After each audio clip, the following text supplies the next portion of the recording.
Bienvenue sur Azimut, le podcast de l'orientation proposé par les spécialistes des études supérieures. Dans cet épisode, nous répondons à la question « Est-il encore temps de formuler des vœux en apprentissage dans Parcoursup ?» L'inscription en phase principale de Parcoursup est clôturée pour les formations sous statut d'étudiant, c'est-à-dire les formations en rythme initial. Mais pour la grande majorité des formations en apprentissage qui sont disponibles sur Parcoursup, vous pouvez continuer à formuler des vœux jusqu'à la quasi-fin de la phase d'admission complémentaire de Parcoursup en septembre. Rappelons que l'apprentissage est une modalité de formation alternant enseignement théorique dans un établissement et formation pratique chez un employeur. L'employeur et l'apprenti signent un contrat d'apprentissage.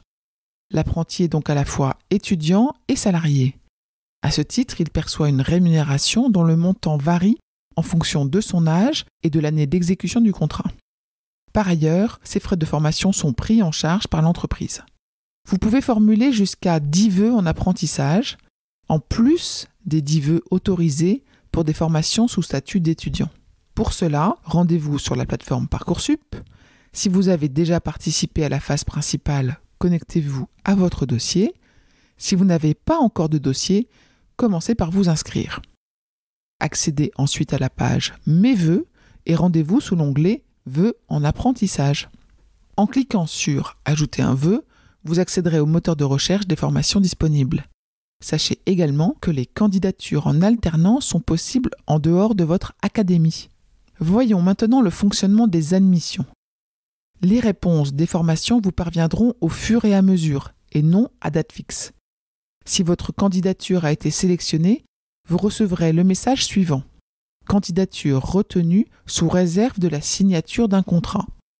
Pour être effectivement admis et recevoir la proposition définitive, vous devrez donc avoir trouvé votre employeur et signé votre contrat d'apprentissage.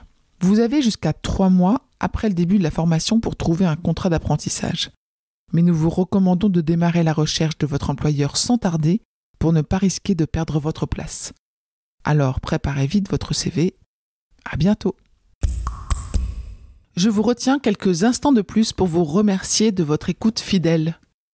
Les nombreux messages que vous nous envoyez nous touchent beaucoup et nous lisons toujours les avis que vous nous laissez sur Apple Podcast avec émotion. Si ce n'est pas encore fait, allez nous déposer 5 étoiles et rédigez votre commentaire sur Apple Podcast et sur Spotify. Vous pouvez également vous abonner pour avoir les épisodes dès leur sortie.